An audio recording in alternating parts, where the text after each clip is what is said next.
So this is a short talk which will be an introduction to the lymphoid malignancies. And I'm hoping what this will achieve is give you a framework that you can fit in the information that you get from the other talks in this area. So you've seen this diagram before, and it's just to show you where the normal hematopoietic counterparts of the cells involved in lymphoid malignancies are. And we're talking about B lymphoid cells, T lymphoid cells, and to a lesser extent NK lymphoid cells. And the lymphoid malignancies can either be immature or mature. The majority of the lymphoid malignancies are B cell and the majority are mature malignancies. A convenient way to divide up the lymphoid malignancies is into three broad groups. So that's the lymphoid leukemias, the lymphoid lymphomas, and plasma cell neoplasms. And when we look at them like that, the leukemias are those disorders that primarily arise from bone marrow. The lymphomas are those that primarily arise in other lymphoid tissues, so lymph nodes, liver, and spleen. And then the plasma cell disorders that are characterized by an accumulation of clonal plasma cells, the mature B cells that produce antibodies. Looking at these disorders this way is the traditional way of doing it, and it is helpful, and it will help you understand when other people talk about these conditions. However, it's important to remember that there's quite a considerable overlap. So there are some conditions that when we see them in the blood and bone marrow predominantly, we would call a leukemia. But when we see them mainly in the lymph node and less in the blood and bone marrow, we would call it a lymphoma. So, for instance, chronic lymphocytic leukemia is the same condition as small lymphocytic lymphoma. But when we see it in the blood, we call it leukemia. We see it in the lymph nodes, we call it lymphoma. And similarly, with one of the less mature conditions, acute lymphoblastic leukemia, if we see this condition in blood and bone marrow, we call it leukemia. And if we see it mainly in the lymph nodes, we call it lymphoblastic lymphoma. They're the same thing.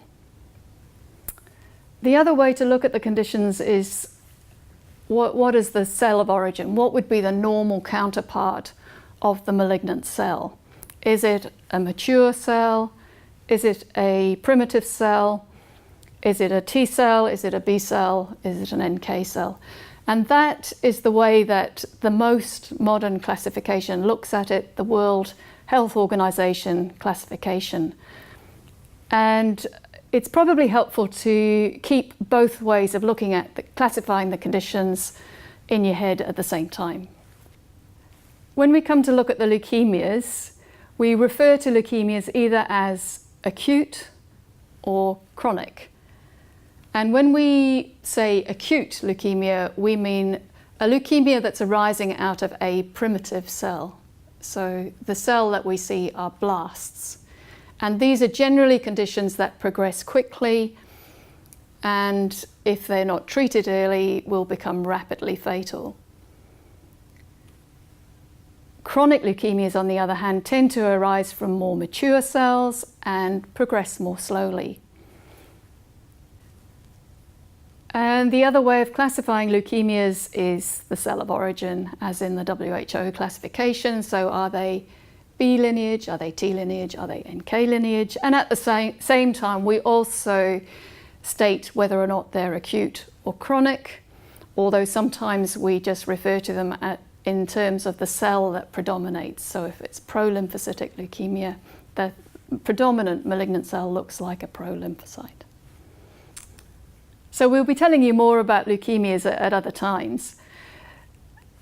Going on to the lymphomas, just to give you a real overview of how to look at the group of disorders together and separate one from the other.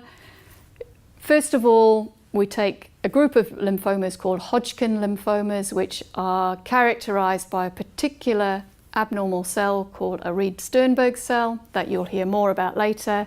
And they're separate from the rest of the lymphomas, which are the non-Hodgkin's lymphomas.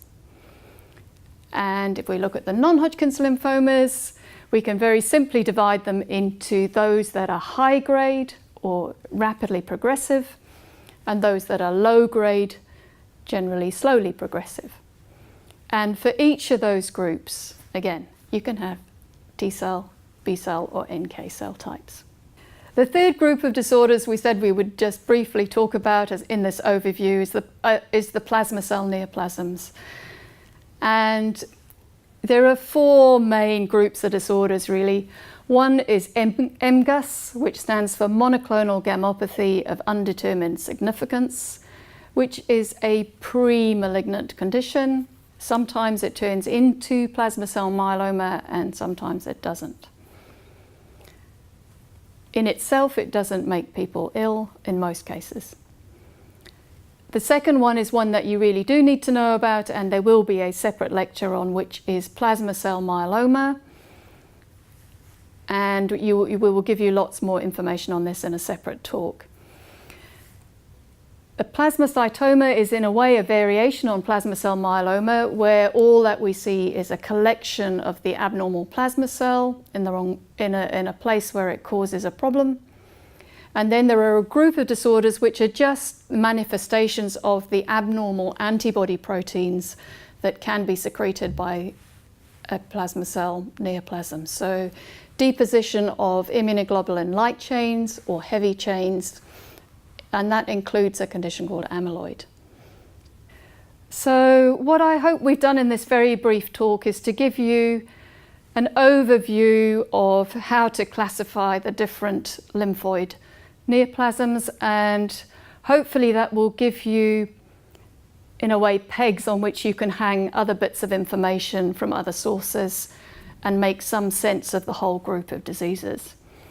We are going to give you presentations specifically on the common conditions, so acute lymphoblastic leukemia, chronic lymphocytic leukemia, multiple myeloma, which is also the same as plasma cell myeloma. The modern term is in fact plasma cell myeloma, and the lymphomas. So I hope that you will find this useful just as a framework to give you an idea of where all the other things fit in. So I'm sorry I can't answer any of your questions right now, but hopefully we will get to meet at a later date and you'll be able to put them to me. Alternatively, you can read the literature, and ABC in hematology is a good starting point.